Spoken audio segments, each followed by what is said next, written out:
Good morning everyone. Current affairs की series में 16 फरवरी पे पहुंच चुके हैं और यहाँ पे जो करंट अफेयर्स हैं द हिंदू पीआईबी के उसको हम एमसीक्यू के थ्रू कवर करने वाले हैं। This is brief introduction about me. My name is Prince Luthra, all India rank 577 from UPSC CSC 2014 batch. और आपके जो भी डाउट्स होते हैं वो आप @prince_लूथरा पे मुझसे पूछ सकते हैं। चलिए एक बार टॉपिक्स देख लेते हैं जो आज हम डिस्कस करने वाले। आज जो है हम मिसाइल सिस्टम के बारे में एक क्वेश्चन हमारा रहने वाला है, डिफेंस सिस्टम के बारे में जिक्र करेंगे, तियानवन 1 के बारे में जानेंगे, पेस्टिसाइड मैनेजमेंट बिल के बारे में जानेंगे, लैंडर रोवर को लेकर भी एक क्वेश्चन है। देन एक क्वेश्चन हमारा रहेगा होप प्रॉप के बारे में, विज्ञान ज्योति प्रोग्राम के बारे में हमने डिस्कस किया हुआ है वैसे, लेकिन यहाँ पे कुछ नई चीजें डिस्कस करेंगे। सक्षम मिशन के बारे में डिस्कस करते हुए नॉर्थ स्ट्रीम 2 पाइपलाइन को लेकर भी, रशिया की लोकेशन को लेकर हम डिस्कस करेंगे। अगर आपको नोटिफिकेशन मिल रहे हैं then of course it is a good thing, but अगर नोटिफिकेशन नहीं मिल रहे हैं then what you are suppose to do, you are suppose to press the bell icon. Bell icon को प्रेस करने के बाद ऑल बटन को प्रेस करिएगा ताकि कोई भी नोटिफिकेशन आपका मिस ना हो। अगर फिर भी नोटिफिकेशन नहीं मिलता है then there is a link in the description और वहां पर आप अपनी इन्फॉर्मेशन डाल दीजिएगा। You will get the all the notifications and all the videos in your WhatsApp. यहाँ पे एनरोलमेंट के लिए आप ज्वाइन बटन जो है इसको प्रेस कर सकते हैं और वेरियस जो यहाँ पे आपके student aspirant serious aspirant toppers officer categories है इसको ज्वाइन कर सकते हैं। बट फर्स्ट ज्वाइन बटन को प्रेस करके एक वीडियो दिया है, मैंने ही दिया, वो प्लीज उसे देख लीजिएगा, उसके बाद ही डिसाइड करिएगा। जो आपके रिविजन के वीडियोज हैं वो डाल दिए गए हैं, तो रिविजन वीडियोज जो है इसको आप रिवाइज करना बिल्कुल मत भूलिएगा और कॉमेंट सेक्शन में आंसर भी जरूर करिएगा इसका। Now let's start with the quotation. Fear is a reaction, courage is a decision. Now देखिए, जब भी आपको लगता है कि पता नहीं एग्जाम होगा नहीं होगा, now that is just a reaction, ध्यान रखिएगा, that is just a reaction. वो आपका डर है जो कि आपको आपके गोल तक पहुंचने से रोकता है, ठीक है, और कहीं ना कहीं आपको कमजोर करने की कोशिश भी इसके द्वारा करी जाती है। Now fear makes you weak, ठीक है, आपके खुद की जो बेसिकली जो सेल्फ बिलीफ होता है उसको कहीं ना कहीं डिस्ट्रॉय करने का काम ये फियर करता है। Now your courage is your decision. Courage कोई ऐसी कोई कैरेक्टरिस्टिक नहीं है जो किसी में होगी किसी में नहीं होगी, it is a decision. When you take the decision that I will be courageous about it, मुझे ये एग्जाम करना है तो करना है, irrespective of the fear. Fear को है रहना है, रहे, जाना है, जाए, I don't care, I don't bother. मुझे इतना पता है कि I have taken the decision कि मुझे इस एग्जाम की तैयारी करनी है और इस एग्जाम को क्रैक करना है, and I will not stop until the time I reach my goal. तो जब आप ये डिसीजन ले लेते हैं ना, तो ये फियर अपने आप ही खुद ही फियरफुल होकर चला जाता है। ये चीज ध्यान रखिएगा, the day you are courageous enough to take this decision कि yes I will be invincible and I am going to crack this examination, fear आपका अपने आप ही चला जाएगा, ध्यान रखिएगा। चलिए जल्दी से टारगेट को सेट करें, बिकॉज यहाँ पे जो कट ऑफ रखी गई है फॉर न्यू स्टूडेंट्स बता देता हूं, 6 जो है कट ऑफ रखी गई है। अपर ब्रैकेट जो है आपका सेफ जोन कहलाता है, even this second bracket is also your safe zone, लेकिन 6 से ज्यादा आपको स्कोर करना चाहिए to be in the safe zone, otherwise danger zone में आ जाएंगे और यहाँ पर 1 घंटे के बाद आपको रिवाइज करना ही करना है। अदरवाइज अपर ब्रैकेट के अंदर आप है तो 24 आवर्स में एक बार रिवाइज कर सकते हैं। चलिए चलते हैं आज के फर्स्ट क्वेश्चन के ऊपर। The first question talks about consider the following statements about various. आपको पेयर्स दिए हैं बेसिकली और आपको बताना है कौन सा पेयर यहां पर करेक्ट है। लेफ्ट साइड में आपको वेरियस मिसाइल्स जो है उसके नाम दिए हैं, राइट साइड में दिया है कि कौन सी शॉर्ट रेंज है कौन सी लॉन्ग रेंज है। पृथ्वी दी है शॉर्ट रेंज, प्रगति शॉर्ट रेंज, प्रहार लॉन्ग रेंज। सोचिए इसके बारे में, फिर करते हैं डिस्कशन। चलिए देखिए, यहां पर बात हुई थी, हमने अग्नि के बारे में भी डिस्कशन किया था, पृथ्वी, प्रगति, प्रहार के बारे में भी डिस्कशन किया था, और ये भी मैंने आपको बताया था कि अभी रिसेंटली जो टेस्ट फायर है वो किया गया है। किसका टेस्ट फायर? पाकिस्तान के द्वारा किया गया, बाबर मिसाइल का। और यहां पर हमने 3 शॉर्ट रेंज मिसाइल को डिस्कस किया था, जिसमें पृथ्वी द सेकंड थी, या पृथ्वी फर्स्ट भी शॉर्ट रेंज है, प्रगति शॉर्ट रेंज है, इवन प्रहार भी आपकी शॉर्ट रेंज है, पी से स्टार्ट होने वाली है, ध्यान रखिएगा। अग्नि आपकी लॉन्ग रेंज मिसाइल है, इसमें आपकी जो 5000 प्लस किलोमीटर की जो मिसाइल है वो भी इसके अंदर आ जाती है, ध्यान रखिएगा। नाउ तो आंसर यहां पे क्या हो जाएगा, because we are studying about what, यहां पे वेरियस मिसाइल्स के बारे में, और जो मिसाइल्स हैं इसमें आपकी पहली जो 2 पेयर है वो करेक्ट हो जाते हैं, आंसर हो जाएगा आपका ई।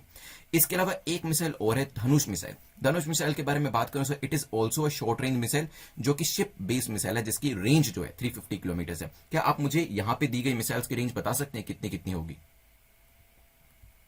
चलिए तो यहाँ पे पृथ्वी जो है 350 किलोमीटर इसकी रेंज है। प्रगति की रेंज कितने, कोई बता सकते हैं? प्रगति की रेंज आपकी है 60 to 170 किलोमीटर, एंड देन प्रहार की आपकी है 150 किलोमीटर, ठीक है। तो तीनों आपकी शॉर्ट रेंज मिसाइल है। साइंस एंड टेक्नोलॉजी से क्वेश्चन पूछा जा सकता है। चलिए ध्यान रखिएगा इसके बारे में। चलते हैं हम अपने नेक्स्ट क्वेश्चन के ऊपर। The next question talks about various countries के बारे में, which of the following country या country has the ballistic missile system, तो किस किस कंट्री के पास बैलिस्टिक मिसाइल सिस्टम एग्जिस्ट करता है, क्या यूएस के पास अपना बैलिस्टिक मिसाइल सिस्टम है, what about Russia, Israel, India. Basically ballistic defence missile system की यहां पर बात करी जा रही है। आपसे पूछा गया कौन कौन सी यहां पर ऐसे देश हैं जिनके पास बैलिस्टिक मिसाइल डिफेंस सिस्टम जो है वो एग्जिस्ट करता है, एंटी बैलिस्टिक मिसाइल सिस्टम जो है वो एग्जिस्ट करता है। तो यहां पे बैलिस्टिक मिसाइल डिफेंस लिख लीजिएगा या फिर एंटी बैलिस्टिक मिसाइल लिख लीजिएगा। सोचिए इसके बारे में, एंटी बैलिस्टिक मिसाइल सिस्टम किस किस के बारे में, किस किस के पास एग्जिस्ट करता है। चलिए आंसर करिए इसके बारे में। चलिए तो यहां पर अगर आंसर की बात करी जाए तो यूएस, रशिया के पास ये सिस्टम एग्जिस्ट करता है, इवन इजराइल के पास भी ये है। और सबसे इंपॉर्टेंट चीज कि इंडिया 4th कंट्री ऐसी है जिसके पास ये anti ballistic missile system exist करता है। Now what is the use of anti ballistic missile system. देखिए बैलिस्टिक मिसाइल को जो एंटी कर दे, मतलब बैलिस्टिक मिसाइल का जो आपका यूज होता है, फॉर एग्जांपल यहां पे पाकिस्तान है, पाकिस्तान के पास अभी जो आपके मिसाइल्स हैं, वेरियस बैलिस्टिक मिसाइल भी यहां पे बाबर को इन्होंने अभी टेस्ट फायर किया है, और यहां पर है इंडिया। अगर ये किसी बैलिस्टिक मिसाइल को फायर करते हैं इंडिया के ऊपर, ठीक है, मान लीजिए वो मिसाइल यहां तक पहुंची, अभी इंडिया के पास पहुंची नहीं है, अभी हवा के ऊपर ही, हवा के अंदर ही है, ऊपर ही है जमीन से। हमारे यहां पे जो एंटी बैलिस्टिक सिस्टम होंगे उसके अंदर एक रडार होगा, ठीक है, और एक रडार के साथ होगा फायर सिस्टम, ठीक है। रडार क्या करेगा, रडार इसको, इस पर्टिकुलर मिसाइल जो है इसको इंटरसेप्ट करेगा और इसकी इंफॉर्मेशन जो है दूसरी बैलिस्टिक मिसाइल सिस्टम को देगा, और यहां से एक मिसाइल फायर करी जाएगी और ये बिल्कुल पाकिस्तान के ऊपर हवा में ही अटैक करके इसको डिस्ट्रॉय कर दिया जाएगा। Now this is a capability जो इंडिया के पास है और बहुत कम कंट्रीज के पास है, मैंने आपको जिनके नाम बताए। Now this is the anti ballistic defence system, या फिर इसे बैलिस्टिक मिसाइल डिफेंस सिस्टम भी कहा जाता है। ध्यान रखिएगा, D is the correct answer, क्योंकि यहां पर देखा हमने कि चारों ही कंट्रीज ऐसी हैं जिनके पास, चाहे वो इजराइल हो, रशिया हो, यूएस हो या फिर इंडिया हो, जिनके पास ये कैपेबिलिटी एग्जिस्ट करती है। So D, all of the above is the correct answer. चलिए चलते हैं नेक्स्ट क्वेश्चन के ऊपर। Next question is question number 3। Question number 3 जो है तियानवेन 1 के बारे में पूछ रहा है कि बताएं इसको लेकर आपकी करेक्ट स्टेटमेंट कौन सी है, कौन सा कथन आपका सही है। चाइना का पहला मार्स एक्सप्लोरेशन मिशन जो है उसे तियानवेन 1 जो है नाम दिया गया है, and China will become the 3rd country to achieve a Mars landing followed by USSR and United States. तो अगर ये मिशन सक्सेसफुल रहता है तो चाइना तीसरी ऐसी कंट्री जो है वो बनने वाला है, किसके बाद, यूएस के बाद एंड रशिया के बाद। सोचिए इसके बारे में, फिर करते हैं डिस्कशन। चलिए तियानवेन 1 जो है वो चाइना का मार्स एक्सप्लोरेशन मिशन है, जिसके अंदर लैंडर को भी भेजा गया है, रोवर को भी भेजा गया है। देखिए अभी तक हमने काफी सारे मार्स के मिशन के बारे में बात सुनी है, लेकिन वो आपके मार्स के ऑर्बिटर मिशन होते थे, मतलब मार्स के चारों तरफ चक्कर लगाएंगे और जानकारी को इकट्ठा करेंगे। Now this is a lander rover mission, जिसमें मार्स के ऊपर एंट्री करी जाएगी। उसके अंदर एंट्री कराने में बात लैंडर का रोल आएगा। लैंडर क्या करेगा, लैंडर उस पर्टिकुलर ऑर्बिटर को लैंड कराने में, मार्स की जमीन के ऊपर, मंगल की जमीन के ऊपर लैंड कराने में हेल्प करेगा। और लैंडर के बाद रोल शुरू होगा रोवर का, वो मैं आपको दिखाऊंगा लैंडर रोवर क्या है। रोवर का रोल शुरू होगा जो कि देन उस लैंडर में से बाहर निकलेगा और वहां पे जो नमूने होते हैं वो इकट्ठा करेगा, चाहे वो जो मार्स है उसकी मिट्टी को इकट्ठा करना हो या फिर उसकी टपोग्राफी में से जो भी उसको चीज इकट्ठी करनी है, कुछ स्टोन्स इकट्ठे करने हैं, कुछ रॉक्स इकट्ठी करनी है, ये सब चीजें जो इकट्ठी करी जाएंगी वो रोवर के द्वारा करी जाएंगी। तो यहाँ पे चाइना का पहला एक्सप्लोरेशन है और अगर सक्सेसफुल रहता है तो रशिया और यूएस के बाद ये तीसरी ऐसी कंट्री जो है बन जाएगा। ए यहाँ पर हमारा करेक्ट आंसर हो जाता है, ध्यान रखिएगा। सो चाइना जो है काफी एडवांस हो चुका है, क्योंकि स्पेस की जो वैल्यू है वो काफी इंक्रीज हो रही है, और स्पेस के अंदर अभी तो काफी सारी कंट्रीज ने इवन जो स्पेस सेनाएं हैं वो भी बनाने का जो आइडिया है उसको एक्सप्लोर करना शुरू कर दिया है। चलिए चलते हैं 4th क्वेश्चन के ऊपर। The 4th question talks about Perseverance mission belongs to. Perseverance mission जो है वो किसको बिलोंग करता है, किस कंट्री का ये मिशन था, किस चीज से रिलेट करता है। देखिए मैं आपको इसका ऑब्जेक्टिव नहीं बताने वाला हूं, ऑब्जेक्टिव काफी इजी है, कॉन्टेक्स्ट को देखिएगा, कॉन्टेक्स्ट से आपको पता चल जाएगा। यहां पर आपको कंट्री बतानी है, कंट्री का नाम बताएं, और जो इसका ऑब्जेक्टिव था वो आप मुझे कमेंट सेक्शन में जरूर बताइएगा, ठीक है। तो चलिए यहाँ पे आंसर हमारा हो जाता है बी, यूनाइटेड स्टेट्स का मिशन था परसिवरेंस मिशन, और जिस कॉन्टेक्स्ट में हम बात कर रहे हैं उसी कॉन्टेक्स्ट से ये रिलेट भी करता है। चलिए B is the correct answer, ध्यान रखिएगा। चलते हैं हम अपने नेक्स्ट क्वेश्चन, क्वेश्चन नंबर 5 के ऊपर। यहां पर देखिएगा मैंने आपको बताया था कि ऑर्बिटर क्राफ्ट को भेजा जाता है, और फिर जब यहां पे चंद्रयान का एग्जांपल देखिए इसरो से मैंने लिया है, और अगर आप मार्स में भी लेंगे तो इसी तरीके से रहता है। लैंडर क्राफ्ट जो है लैंड कराने में हेल्प करता है, और जैसे एक बार आपका मिशन लैंड कर जाता है उसके अंदर से ये रोवर जो है, ये छोटा सा देख रहे होंगे, बड़े में देखना है तो ये है आपका रोवर, ये निकलता है और ये जगह जगह पे जाके उस लैंड के ऊपर जो नमूने होते हैं वो इकट्ठे किए जाते हैं, जो सैंपल्स होते हैं वो लिए जाते हैं, फिर वापस ये रोवर इसके अंदर आ जाता है। जब ये चीज़ लैंड पे आती है तो रोवर के द्वारा इकट्ठे किए गए जो सैंपल्स होते हैं उनको फिर हमारे यहाँ पे जो साइंटिस्ट होते हैं वो स्टडी करते हैं, और मार्स या जो अभी भेजा गया था मिशन, चाहे वो मून के ऊपर हो या मार्स के ऊपर हो, वहाँ की जो सैंपल्स हैं उनको स्टडी करके वहाँ की जो आपका एटमॉस्फेयर जलवायु है इन सब चीज़ों के बारे में पता लगाया जाता है। अवेलेबिलिटी ऑफ वाटर एक काफी इंपॉर्टेंट एरिया जिसके बारे में यहां पर पता किया जाता है। चलते हैं फिफ्थ क्वेश्चन के ऊपर। The fifth question talks about, देखते हैं किसके बारे में बात कर रहे हैं। यहां पर पेस्टिसाइड मैनेजमेंट बिल 2020 को लेकर बात करी जा रही है। पूछा गया कि इसको लेकर बताएं करेक्ट स्टेटमेंट कौन सी। अभी रिसेंटली न्यूज में था कि कैबिनेट ने अपना क्लियरेंस जो है वो पेस्टिसाइड मैनेजमेंट बिल 2020 को दी है, जो कि आपके एक पुराने इंसेक्टिसाइड एक्ट 1968 को रिप्लेस करेगा। इसको लेकर 3 स्टेटमेंट है। पहली स्टेटमेंट कहती है it will regulate import and sale of pesticide. जो पेस्टिसाइड्स हैं इसकी सेल को, इसके इंपोर्ट को रेगुलेट किया जाएगा इसके अंतर्गत। हो सकता है it intends to regulate pesticide related advertisement. जो पेस्टिसाइड से रिलेटेड एडवर्टीजमेंट जो मशहूरियां होती हैं उनको भी यहां पर कहीं ना कहीं रेगुलेट करने की बात करी जा रही है। It provide farmers to be empowered to get all information about the strength and the weakness of pesticide। तो यहाँ पे फार्मर्स को भी इंफॉर्मेशन जो है पेस्टिसाइड से रिलेटेड, इसकी स्ट्रेंथ वीकनेस इसको लेकर प्रोवाइड करी जाने वाली है। सोचिए इसके बारे में। Ministry of agriculture and farmers welfare जो है वो इससे एसोसिएट करती है। आप आंसर करें, फिर मैं आपको इसकी जो इन्फॉर्मेशन है, एक्स्ट्रा इन्फॉर्मेशन, वो भी दूंगा। चलिए, तो यहां पे ये जो बिल अभी क्लियरेंस इसको दिया गया है जो कि इंसेक्टिसाइड एक्ट 1968 को रिप्लेस करने जा रहा है, इसके अंदर इंपोर्ट हो, सेल हो, मैन्युफैक्चरिंग हो, डिस्ट्रीब्यूशन हो, पेस्टिसाइड से रिलेटेड इन सब एरियाज के अंदर रेगुलेशन लाने की बात करी गई है। क्योंकि देखा गया है बहुत बार कुछ गलत तरीके से एडवर्टीजमेंट करी जाती है, कुछ फेक पेस्टिसाइड जो है वो भी बेचे जाते हैं, कहीं पे ओवर यूज भी इसका किया जाता है। क्योंकि हम देखिए जानते हैं कि पेस्टिसाइड हमारी हेल्थ के लिए सही नहीं है, और इसका ओवर यूसेज जो है वेरियस एग्रीकल्चर के अंदर वेरियस फार्मर्स के द्वारा भी किया जाता है, और हमारी हेल्थ जो है उसका काफी नुकसान जो है इसके अंदर देखा जाता है। क्योंकि जब पेस्टिसाइड ज्यादा इस्तेमाल होते हैं, ऑफकोर्स फसल तो आपकी ज्यादा हो जाती है, जो सेल है वो तो आपकी ज्यादा हो जाती है, लेकिन जो कंज्यूम करने वाला इंडिविजुअल होता है, जो आम जनता होती है, उनको नुकसान होता है काफी ज्यादा। ठीक है, तो ये चीज ध्यान रखिएगा।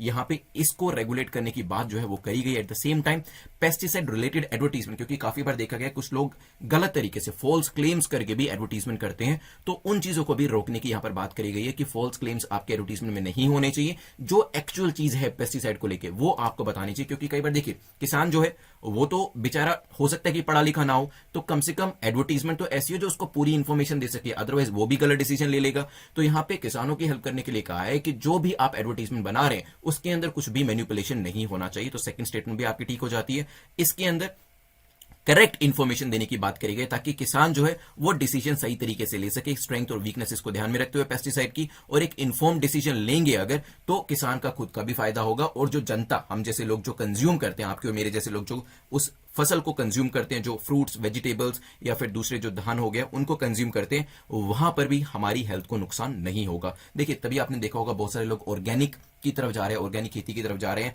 लेकिन दैट इज वेरी एक्सपेंसिव। जो आम आदमी है उसके लिए ऑर्गेनिक उगाना, ऑर्गेनिक को परचेज करना अभी उसकी पहुंच से काफी बाहर है। लेकिन जब तक हमें इस तरीके का पेस्टिसाइड इन्फ्यूज्ड जो कंजम्पशन है वो करना है, तब तक इसको रेगुलेटेड वे में किया जा सकता है। तो आंसर हमारा यहां पे हो जाएगा D, all of the above. सारी स्टेटमेंट्स यहां पर करेक्ट हो जाती हैं। क्वेश्चन नंबर 6 पे चलते हैं, देखते हैं वहां पर क्या पूछा जा रहा है। और क्वेश्चन नंबर 6 पे जाने से पहले crack UPSC exam in 200 days की सीरीज के बारे में मैं आपको बताऊंगा। You can enrol in the series on exam.netmock.com। Day wise preparation यहां पर चल रही है ऑलरेडी, आप इसको ज्वाइन कर सकते हैं। 2 से 3 घंटे के असाइनमेंट जो है वो आपको यहां पर कवर करने हैं एवरी डे बेसिस पे, ऑन एन एवरेज 3, कई बार थोड़ा सा ज्यादा भी होता है, कई बार थोड़ा सा कम भी होता है। तो 3 घंटे के असाइनमेंट जो आपको यहां पे कंप्लीट करने हैं डेली बेसिस के ऊपर।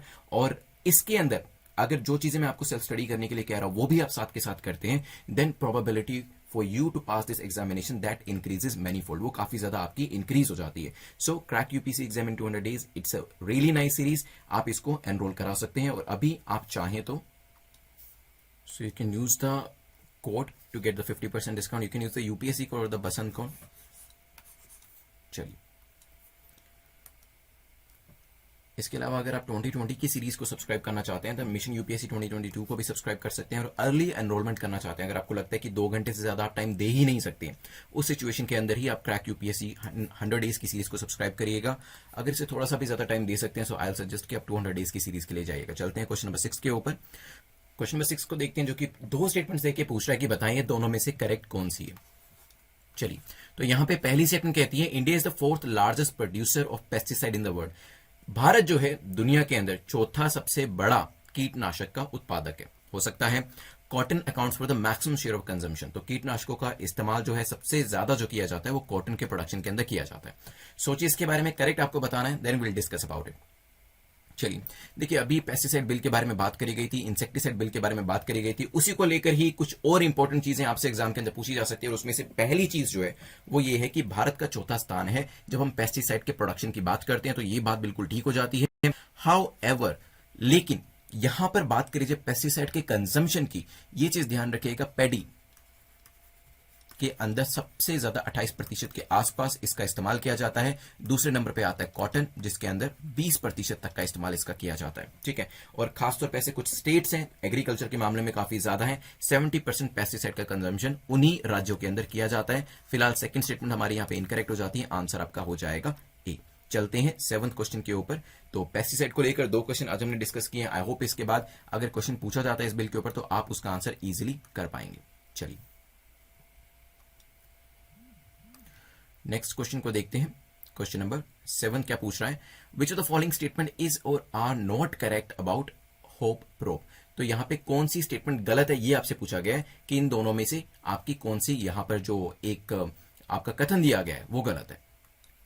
First statement says it is the Mars mission of UAE. Hope probe जो है ये यूएई का एक मार्स मिशन है। देखिए एक छोटी सी स्टेटमेंट में 2 स्टेटमेंट दे रखी है, पहली है मार्स मिशन है ये, दूसरा है यूएई। ठीक है, second statement says UAE has become the first Arab country to send a spacecraft to the Mars. तो यहां पे जो यूएई है वो अपने आप में पहली अरब कंट्री बनी है जिसने कि स्पेसक्राफ्ट को मार्स के ऊपर भेजा है। सोचिए इसके बारे में, फिर करते हैं डिस्कशन। चलिए देखिए, दोनों ही स्टेटमेंट आपकी ठीक है। यूएई के द्वारा मार्स मिशन भेजा गया है, बिल्कुल ठीक है, और यूएई ही अपने आप में पहली अरब कंट्री बन गई है जिसने इस तरीके का मिशन भेजा है। तो दोनों स्टेटमेंट करेक्ट। आपसे पूछा था नॉट करेक्ट, तो नॉट करेक्ट कौन सी है, none of the above, because both of them are correct. लेकिन मुझे यह बताइएगा दुनिया के अंदर यूएई ऐसी कौन से नंबर की कंट्री बनी है जिसने इस तरीके का मिशन जो है मार्स के ऊपर भेजा। देखिए अरब के अंदर तो पहली कंट्री बन गई, बहुत अच्छी बात है, लेकिन दुनिया के अंदर क्या रैंक है इस तरीके का मिशन भेजने के लिए, वो भी आप मुझे कमेंट सेक्शन में जरूर बताइएगा, बिकॉज इस तरीके की चीजें पूछी जाएंगी। अगर आपको नहीं भी पता है तो गूगल जरूर करिएगा, थोड़ी सी मेहनत जरूर करिएगा। इससे जब आप मेहनत करेंगे ना, जब इस चीज को सर्च करेंगे, ये चीज आपको अलग से याद रहेगी कि यस अरब में पहली कंट्री है, ये सर ने बताया था, और उसके बाद सर ने पूछा था कि दुनिया के अंदर ये कौन से नंबर पे आती है, तो वो मैंने खुद सर्च किया था और मैंने ये पाया था गूगल के ऊपर कि ये दुनिया के अंदर एक्स नंबर पे फॉल करती है। यहां पे एक बार यूएई का मैप देख लीजिए, कतर सामने है, पेनिनसुलर रीजन है, पीछे सऊदी अरेबिया है, यहां पे ओमान है, स्टेट ऑफ हॉर्मुज यहां पर है, और यहां पे आपका ईरान आ जाता है। स्टेट ऑफ हॉर्मुज ईरान और यूएई के बीच में है। चलिए चलते हैं क्वेश्चन नंबर 8 के ऊपर, देख लेते हैं क्वेश्चन नंबर 8 जो है क्या पूछ रहा है। बेसिकली यहां पर गर्ल चाइल्ड को लेकर एक स्कीम के बारे में बात करी गई है। विज्ञान ज्योति प्रोग्राम पूछा गया, विज्ञान ज्योति प्रोग्राम के बारे में बताएं कौन सी स्टेटमेंट आपकी करेक्ट है, कौन सा कथन आपका सही है। It had been running successfully in 500 Jawahar Navodaya Vidyalaya since दिसंबर 2019।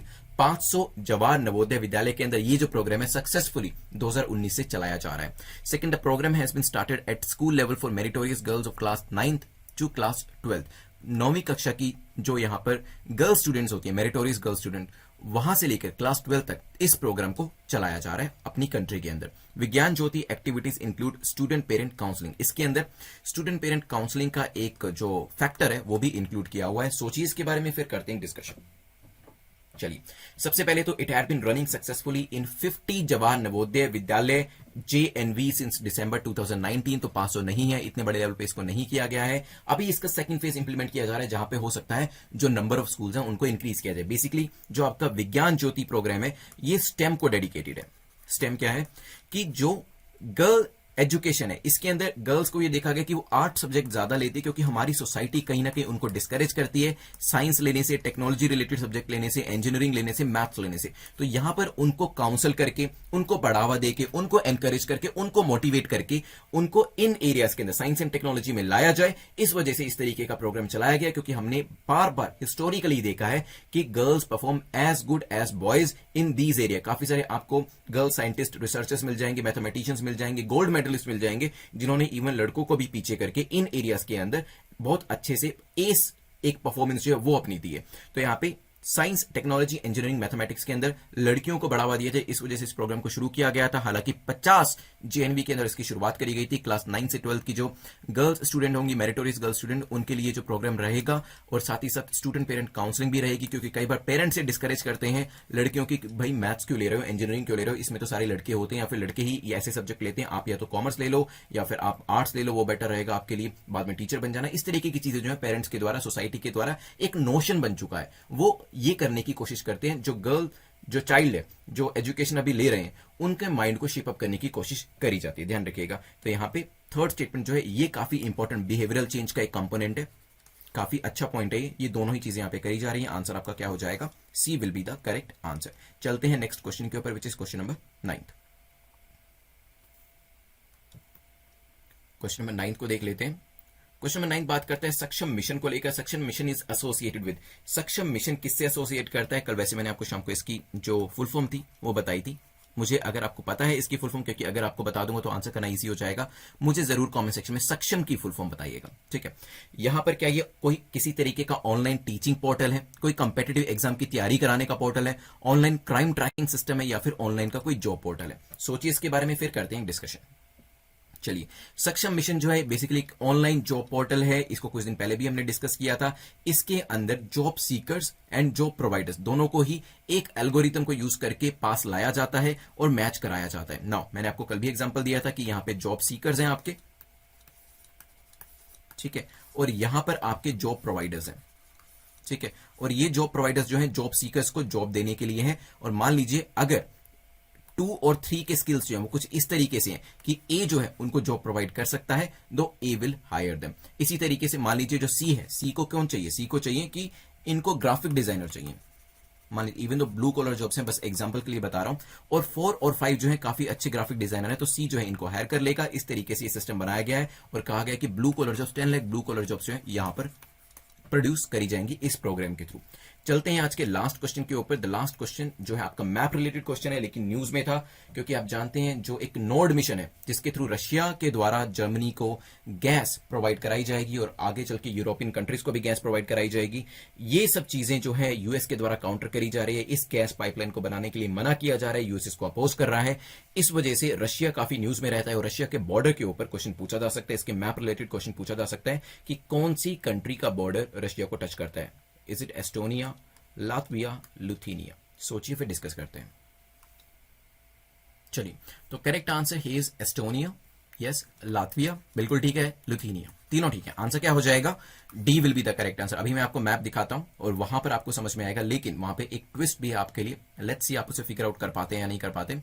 देखिए, अगर आप देखेंगे दिस इज रशियाज बॉर्डर और ये जो particular north stream gas pipeline जो है इसके बारे में लेकर न्यूज थी, जर्मनी तक की जा रही है और यूएस जो है वो नहीं चाहता है, क्योंकि यूएस को पता है ऑलरेडी जो यूरोपियन कंट्रीज है उनकी 40% डिपेंडेंस गैस को लेकर रशिया के ऊपर है।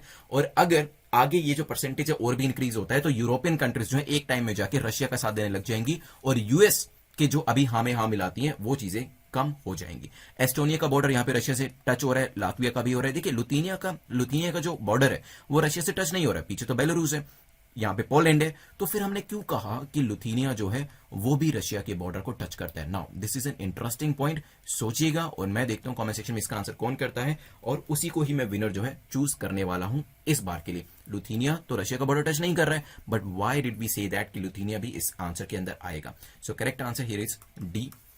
10 क्वेश्चन हमारे कंप्लीट होते हैं। अभी अपने मार्क्स मत लिखिएगा, पहले मुझे रिवाइज कराने दीजिए। रिवीजन के बाद हम डिस्कस करेंगे प्रीलिम्स मेंस इंटरव्यू के क्वेश्चन भी। 2 मिनट के अंदर रिवीजन पूरी अपनी कंप्लीट करेंगे और उसके लिए be ready to give the answers, क्योंकि आंसर्स अब आपको ही करने हैं।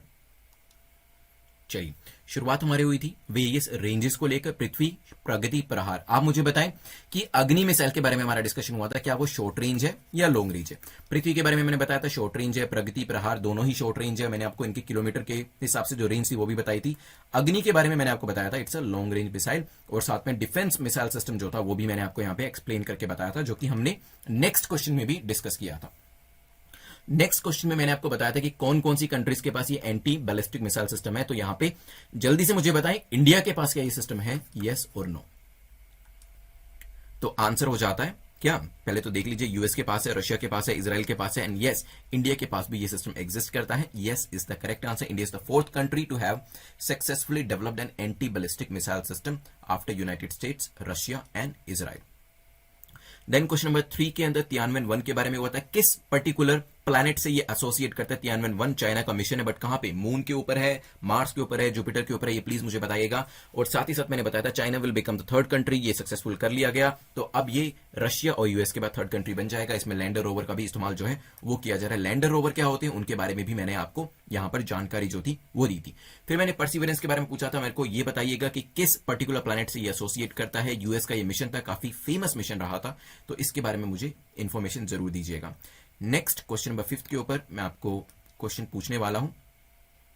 तो ये लैंडर रोवर, ध्यान रखिएगा, हमने जो वेरियस मार्स या मून के ऊपर जो हमारे मिशन जाते हैं उसको लेकर इसके बारे में जिक्र किया था कि कैसे रोवर जो है वो निकलता है लैंडर में से और फिर जो सैंपल्स है उसको कलेक्ट करता है.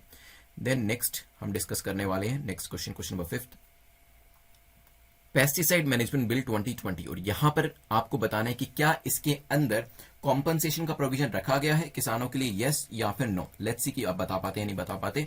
तो यहां पे सबसे पहले तो इंपोर्ट से लेकर सेल्स तक यहां पे जो एक रेगुलेशन है उसकी बात करी गई थी. पेस्टिसाइड रिलेटेड एडवर्टीजमेंट के ऊपर भी कोई ऐसी फॉल्स एडवर्टीजमेंट ना हो, इसको लेकर भी बात करी गई थी. साथ ही साथ फार्मर्स को एम्पावर किया जाएगा कि उनको पेस्टिसाइड से रिलेटेड सही इंफॉर्मेशन उन तक पहुंचे. और यहाँ पे यस कॉम्पनसेशन का जो प्रोविजन है वो भी यहाँ पर रखा गया है. यहाँ पे crack UPSC exam in 200 days की सीरीज के लिए आप चाहें तो netmokis@gmail.com के ऊपर मेल भी कर सकते हैं अगर आपको इसके रिगार्डिंग कोई इन्फॉर्मेशन चाहिए. और if you want to talk to me about this program you can talk to me about this. और इसके अलावा जो बसंत कोड है उसको यूज कर लीजिएगा, या फिर चाहे तो यूपीएससी कोड को भी यूज कर सकते हैं to get the 50% discount. And then यहाँ पे अगर आपके पास टाइम है, 2021 में एग्जाम नहीं लिख रहे हैं, 2022 में लिख रहे हैं, तो ये mission UPSC 2022 is appropriate program for you. या फिर अगर सिर्फ 2 घंटे का ही टाइम है और 2021 के एग्जाम को देना चाहते हैं और वहां पर अपनी पास होने की प्रोबेबिलिटी को इंक्रीज करना चाहते हैं, then you can go for the 100 days का जो आपका क्रैक यूपीएससी एग्जाम का कोर्स है. क्वेश्चन नंबर 6 को देखते हैं. क्वेश्चन नंबर 6 में मैं आपसे क्वेश्चन पूछने वाला हूं कि बताइए कि इंडिया कौन से नंबर पे प्रोड्यूसर है जब हम कीटनाशक की बात करते हैं, पेस्टिसाइड की बात करते हैं. क्या दुनिया का सबसे बड़ा फर्स्ट नंबर पे प्रोड्यूसर है, सेकंड, थर्ड, फोर्थ? जल्दी से बताएं. यहां पे मैंने आपको बताया था कि पेडी जो है उसका जो कंजम्पशन है कीटनाशकों का सबसे ज्यादा करता है 28% के आसपास, और कॉटन दूसरे नंबर पे है. कॉटन जो है 20% तक कर लेता है. और भारत दुनिया का चौथे नंबर पे सबसे बड़ा उत्पादक है अगर हम पेस्टिसाइड की बात करते हैं तो. देन नेक्स्ट हमारा डिस्कशन जो हुआ था नेक्स्ट क्वेश्चन को लेकर, जहां पे इनकरेक्ट आपसे पूछा था और मैंने आपको बताया था मार्स मिशन जो है यूएई का है. क्या कोई मुझे ये जो मार्स मिशन है जिसका नाम होप है, इसका एक दूसरा अरबी भाषा के अंदर भी एक नाम रखा गया, क्या कोई वो मुझे बता सकता है कमेंट सेक्शन के अंदर? Let's see.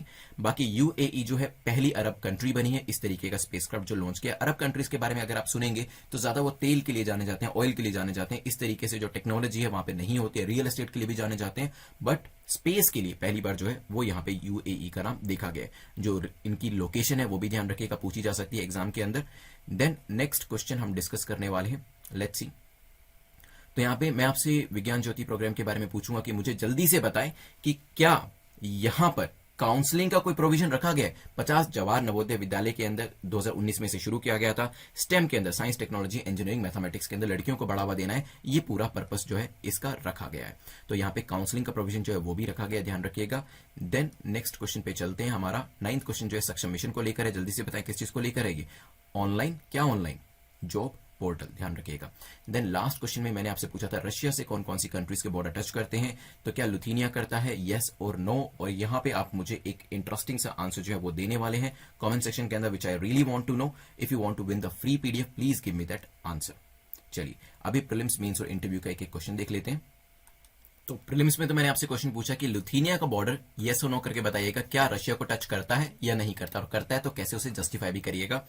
Now, the question is concerning means why the world is insecure when India gets strong prime minister. Analyze. देखिए, जब भी भारत को एक स्ट्रॉन्ग प्राइम मिनिस्टर मिलते हैं तो पूरा जो दुनिया है, पूरा जो वर्ल्ड है वो इंसिक्योर हो जाता है, खासतौर पे हमारी नेबरिंग कंट्रीज. नाउ यहाँ पे आपको पॉलिटिकली आंसर नहीं करना है. देखिए, इंटेंशनली ये क्वेश्चन पूछा गया बिकॉज पहली बात तो कुछ लोग हो सकते हैं इस चीज से अग्री ना करते हो, और हो सकता है कुछ लोग इसको पॉलिटिकल एंगल देने की कोशिश करें. देखिए, यूपीएससी कई बार इस तरीके की चीजें आपसे पूछेगा जरूर, जहां पर आपकी जो एडमिनिस्ट्रेटिव आपको जो आंसर लिखना है वो आप एडमिनिस्ट्रेटिव आंसर ना लिखकर पॉलिटिकल आंसर लिख दें. लेकिन यहां पर आपको एक एडमिनिस्ट्रेटिव आंसर लिखना है. Why am I saying it? Because मेरे जो सीनियर्स हैं वो basically they are some of them are posted at secretariat, तो वहां पर उन्होंने ये चीज बताई थी कि वेन एवर, देखिए अगर आप इंदिरा गांधी जी के टाइम पे देखेंगे और इवन अभी जो present prime minister Narendra Modi ji उनके टाइम पर भी देखेंगे, दोनों ही काफी स्ट्रॉन्ग प्राइम मिनिस्टर हैं, दोनों ही अलग अलग पार्टी से आते हैं। इवन इंदिरा गांधी जी भी एक स्ट्रॉन्ग प्राइम मिनिस्टर थी और नरेंद्र मोदी जी जो है वो भी एक स्ट्रॉन्ग प्राइम मिनिस्टर है। लेकिन जब भी इस तरीके के प्राइम मिनिस्टर इंडिया को मिले हैं,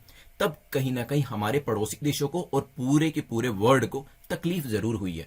उनको जो भारत को वीक करने वाली शक्तियां हैं, चाहे वो वेस्टर्न कंट्रीज हों या फिर जो आपकी नेबरिंग कंट्रीज हैं, उनको कहीं ना कहीं परेशानी जरूर हुई है। अब आपको एडमिनिस्ट्रेटिव पर्सपेक्टिव से इसका आंसर लिखना है। नाउ लेट्स सी कि बिना पॉलिटिकल एंगल को बीच में लाते हुए आप किस तरीके से इसका आंसर लिखते हैं। Now this is a reality. मैंने आपको थोड़ा सा बेसिस दे दिया है, मैंने 2 प्राइम मिनिस्टर के नाम बताए, दोनों ही स्ट्रॉन्ग प्राइम मिनिस्टर है, तो फैक्ट है, इसमें कोई भी डाउट नहीं है। लेकिन ये चीज भी उतनी ही फैक्ट है कि जब भी इस तरीके के स्ट्रॉन्ग प्राइम मिनिस्टर आते हैं, आसपास की कंट्रीज के जो नेगेटिव मंसूबे होते हैं वो कामयाब नहीं हो पाते और इसी वजह से वो घबराने भी लग जाते हैं। इस चीज को आप किस तरीके से मेंस के आंसर के अंदर ढालेंगे, विल सी। चलिए एक क्वेश्चन का आप आंसर करिएगा, shall we follow the 2 party system to ensure stability in the government. तो आपको लगता है कि गवर्नमेंट के अंदर स्टेबिलिटी लाने के लिए 2 पार्टी सिस्टम फॉलो करना चाहिए? तो this is just a conjecture, a hypothesis, जिसमें जो इंटरव्यूअर है वो आपकी सोच को जानने की कोशिश कर रहे हैं कि क्या आपको 2 पार्टी सिस्टम जो है वो सही लगता है, मल्टी पार्टी सिस्टम वो सही करते हैं, और आप उसको जस्टिफाई करते हैं, कैसे करते हैं। देखिए 2 पार्टी सिस्टम हो या मल्टी पार्टी सिस्टम हो, आप चाहें तो किसी को भी सपोर्ट कर सकते हैं, एज लॉन्ग एज आपकी जस्टिफिकेशन अच्छी है ना, आपको मार्क्स मिल जाएंगे। सो डू नॉट थिंक कि यहां पे जो आंसर होगा वो एक आंसर सही होगा दूसरा गलत होगा, तो मैं कौन सा चूज करूं। It's not like that. दोनों ही आंसर आपके ठीक है, एज लॉन्ग एज आप उसे सही तरीके से जस्टिफाई करते हैं, ये चीज ध्यान रखिएगा। चलिए इसी को सोच के आप आंसर करिएगा। जो ग्रुप से मैं उनके नाम आपको दिखा देता हूं ताकि आपको उनको ज्वाइन करने में दिक्कत ना हो। 9 बजे का लेक्चर हम नहीं कर पाए थे, उसे आज कंटिन्यू करेंगे। दीज आर द ग्रुप्स जिसको आप ज्वाइन कर सकते हैं। और लास्ट टाइम के जो हमारे विनर है, करेक्ट आंसर लक्ष्मी राठौर ने दिया है, तो प्लीज आप मुझे मैसेज करके बताइएगा आपको पीडीएफ जो हिंदी में चाहिए या इंग्लिश में चाहिए, ये चीज बता दीजिएगा। कमेंट सेक्शन के अंदर, बेसिकली डिस्क्रिप्शन के अंदर आपको एक लिंक मिलेगा जहां पर आप अपनी इन्फॉर्मेशन देके जो भी सारे वीडियोस हम पब्लिश करते हैं वो सारे के सारे आपको आपके व्हाट्सएप पे अपडेट कर दिए जाएंगे। मार्क्स अब लिखने का टाइम आता है, अपने मार्क्स जरूर लिखें, कितना आपने स्कोर किया। अगर अपर 2 ब्रैकेट्स में मतलब 6 या 6 से ज्यादा किया है, then you are in the safe zone और आपको एक बार और इसे 24 घंटे में रिवाइज करना है। लेस देन 6 अगर आपने स्कोर किया है, then you are in a danger zone. 1 घंटे में दोबारा से इसे रिवाइज जरूर कर लीजिएगा। चलिए, और यहां पर टेलीग्राम के ऊपर कल 10 बजे इसका जो लिंक है वो आपको मिल जाएगा और इसकी पीडीएफ जो है वो भी आपको मिल जाएगी। देन आपसे रिक्वेस्ट यही रहेगी कि बेल आइकन को प्रेस करके और बटन को जरूर प्रेस करिएगा, अदरवाइज नोटिफिकेशन यूट्यूब आपको नहीं भेजेगा। Thanks for watching once again, I will see you very soon in the next video. Have a nice day.